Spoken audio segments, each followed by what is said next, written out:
السلام علیکم ورحمۃ اللہ، الصلاۃ والسلام علیک یا رسول اللہ۔ ہمارے ایک بھائی کا سوال ہے کہ حضرت جیسے بہت سے لوگ منگل کے دن حجامت بنواتے ہیں اور شیونگ کراتے ہیں، تو منگل کے روز حجامت بنوانا، شیونگ کرانا یا بال کٹانا کیسا ہے؟ بڑا اچھا سوال ہے، اللہ تعالیٰ ان کو جزائے خیر عطا فرمائے۔ تو جواب عرض ہے، مفتی احمد یار خان نعیمی حکیم الامت، مفتی احمد یار خان نعیمی رحمۃ اللہ تعالی علیہ کی کتاب اسرار الاحکام کے اندر آپ نے ارشاد فرمایا کہ یہ بات درست ہے کہ منگل کے دن حجامت بنوانا یعنی شیونگ کرانا یہ بہتر نہیں ہے، اس لیے کہ منگل کے دن حجامت بنوانے سے برس کا اندیشہ پیدا ہو سکتا ہے۔ برس کسے کہتے ہیں؟ برس کہتے ہیں جو چہرے پہ سفید سفید جو داغ دھبے ہو جاتے ہیں، سفید سفید داغ دھبے جو ہو جاتے ہیں اس کو برس کہتے ہیں۔ تو وہ سفید داغ دھبوں کا اندیشہ ہے، اس لیے منگل کے دن یہ حجامت بنوانا، شیونگ کرانے سے بچنا چاہیے، اجتناب کرنا چاہیے، اس لیے کہ یہ دن خون کا دن ہے۔ اسی دن حضرت حوا رضی اللہ تعالی عنہا کو خون آیا، اور منگل کے ہی دن لوگوں نے حضرت زکریا اور حضرت یحییٰ علیہ السلام کو قتل کیا، شہید کیا۔ منگل کے ہی دن حابیل کو قتل کیا گیا۔ منگل کے ہی دن فرعون کے جادوگر جو ایمان لے آئے تھے سیدنا موسیٰ کلیم اللہ علی نبینا و علیہ السلام پر، جن کا نام کیسا تھا، ان کو بھی منگل کے دن شہید کیا گیا تھا۔ تو منگل کا دن خون کا دن ہے، اس دن حجامت نہیں بنوانا چاہیے، بچنا چاہیے۔ ایک بھائی کا ہمارا سوال آیا کہ سید صاحب یہ بتائیے کہ آج کے دور میں جو مقرر حضرات ہوتے ہیں، خطیب حضرات ہوتے ہیں، پیسے طے کر کے دوسری جگہ تقریر کرنا جاتے ہیں، تو پیسے طے کر کے تقریر کرنے جانا، وعظ کرنے جانا، یہ کہاں تک جائز ہے، کہاں تک درست ہے؟ تو جواب عرض ہے، اس کا جواب یہ ہے کہ فی زمانہ، اس زمانے میں پیسے طے کرنا تقریر کے لیے، خطاب کے لیے اور بیان کے لیے، وعظ کے لیے جائز ہے۔ اس کے اوپر میں کچھ ایک دلیل بھی پیش کر دیتا ہوں۔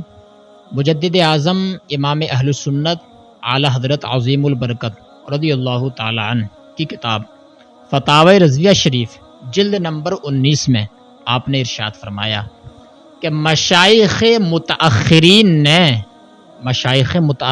نے وعظ پہ اجرت لینا یعنی طے کرنا فی زمانہ بحکم ضرورت جائز رکھا۔ مطلب کیا ہوا؟ اس زمانے میں ضرورت کے مطابق پیسے طے کرنا خطیب صاحب کا، مقرر صاحب کا جائز ہے۔ تو یہ مشائخ متاخرین نے، اعلیٰ حضرت فاضل بریلوی نے اس قول کو فتاوی رضویہ شریف میں کوٹ کیا، نقل کیا ہے۔ اور ایک بھائی کا ہمارا سوال ہے، سید صاحب یہ بتائیے کہ نشے میں طلاق ہو جاتی ہے؟ اور ایک سوال انہوں نے اور کیا کہ غصے میں طلاق ہو جاتی ہے یا نہیں؟ جیسے بہت سے لوگ غصے میں طلاق دیتے ہیں، تو میں ان سے یہ کہنا چاہوں گا کہ لوگ غصے میں ہی طلاق دیتے ہیں، یہ بتائیے لوگ مسکرا کر کون طلاق دیتا؟ خوشی میں، ہنسی خوشی میں، خوشحالی میں طلاق کون دیتا؟ کوئی بھی نہیں دیتا۔ غصے میں ہی لوگ طلاق دیتے ہیں۔ ایک بات یاد رکھیں، میاں بیوی کا جو رشتہ ہوتا ہے وہ شیشے کی طرح ہوتا ہے، آئینے کی طرح، یعنی کہ اگر شیشے پہ آپ غصے میں آپ کوئی چیز ماریں گے، کوئی بھی آپ پتھر مار دیں، وہ ٹوٹ جائے گا۔ آپ مسکرا کر شیشے پہ پتھر مار دیں، ٹوٹ جائے گا۔ آپ جو ہے مذاق میں پتھر مار دیں، ٹوٹ جائے گا۔ ایسے ہی میاں بیوی کا رشتہ ہے کہ اگر آپ نے غصے میں طلاق دے دیا تو طلاق ہو جائے گی، اور اگر آپ نے نشے میں طلاق دے دی تب بھی طلاق ہو جائے گی۔ ارے بھائی، نشے میں اس کی زبان پہ طلاق کا ہی ورڈ کیوں آیا؟ طلاق کا ہی لفظ کیوں آیا اس کی زبان پہ؟ اور دوسرا لفظ کیوں نہیں آیا؟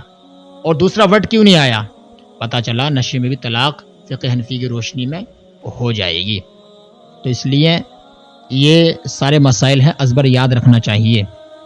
اور میں آخر میں یہ بھی کہنا چاہوں گا کہ ہماری عوام جو ہوتی ہے، علم نہ ہونے کی وجہ سے جاہلیت کی وجہ سے علم ہوتا نہیں ہے، کفری کلمات بولتے رہتے ہیں، جس سے عورت جو ہے نکاح سے نکل جاتی ہے اور آدمی کا ایمان اس کے دل سے نکل جاتا ہے، آدمی کفر کی حالت میں آ جاتا ہے۔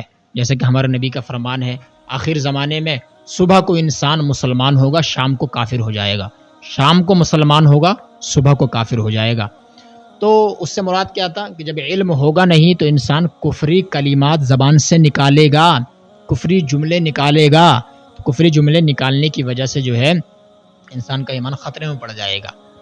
تو اسے چاہیے یہ کہ جب سونے کے لیے جائے ایک عام مسلمان تو وہ یہ 2 جملے پڑھ لیا کرے، استغفر اللہ ربی من کلی ذنب و اتوب الیہ لا الہ الا اللہ محمد الرسول اللہ۔ جب سوتے وقت یہ کلمہ دہرا لے گا، یہ کلمات خیر کلمہ شریف دہرا لے گا، اپنی زبان پہ جاری کرے گا، تو اس کا تجدید ایمان ہو جائے گا، ایمان میں تجدید ہو جائے گی، اور اگر کفری جملے کی وجہ سے ایمان نکل گیا ہوگا تو وہ واپس آ جائے گا۔ تو یہ پڑھ لینا چاہیے، توبہ کرنا چاہیے، یا اللہ آج تک مجھ سے کوئی غلط جملہ نکلا ہے تو میں سے توبہ کرتا ہوں، میری توبہ کو اپنی بارگاہ میں قبول فرما لے۔ اور احتیاط یہ ہے کہ انسان جو ہے، اب دیکھیے ہمارے مفتی اعظم عالم اسلام علامہ مصطفیٰ رضا خان رحمۃ اللہ علیہ کی زندگی دیکھیے، ان کا تقوی دیکھیے آپ، شہزادہ اعلیٰ حضرت حضور مفتی اعظم جو تھے ہر مہینے اپنی شریک حیات اپنی وائف سے نکاح کرتے تھے۔ اب یہ سوال تو آپ نے شاید پہلی بار سنا ہو مجھ سے کہ مفتی اعظم ہر مہینے اپنی وائف سے نکاح فرماتے تھے، اپنی زوجہ سے شریک حیات سے نکاح فرماتے تھے۔ کیا وجہ تھی؟ وجہ یہی تھی حضور مفتی اعظم کا یہ تقوی تھا، اعلیٰ درجے کا تقوی، تقوی میں ممتاز تھے وہ اس لیے نکاح فرماتے تھے ہر مہینے کہ کہیں میری زبان سے جملہ غلط نہیں نکل گیا ہو، یا کوئی کفری جملہ نہ نکل گیا ہو، وہ یہ سوچتے تھے۔ تو یہ سوچ کر وہ اپنی وائف سے ہر مہینے نکاح کرتے تھے احتیاط کے طور پر، ورنہ ان کا تقوی تو بہت اعلیٰ تھا، اور مفتی اعظم تھے، وہ مفتی اعظم ہند۔ تو نکاح کرنے کی وجہ یہی تھی کہ کہیں کفری جملہ نہ نکل گیا ہو اور میری بیوی نکاح سے باہر نہ ہو گئی ہو، لہٰذا احتیاط کریں اور یہ کلمہ کفر سے بچنا چاہیے، اور سوتے وقت جو ہے توبہ اور استغفار پڑھ کے سونا چاہیے۔ انشاءاللہ ملتے ہیں اگلی ویڈیو میں۔ السلام علیکم ورحمۃ اللہ وبرکاتہ۔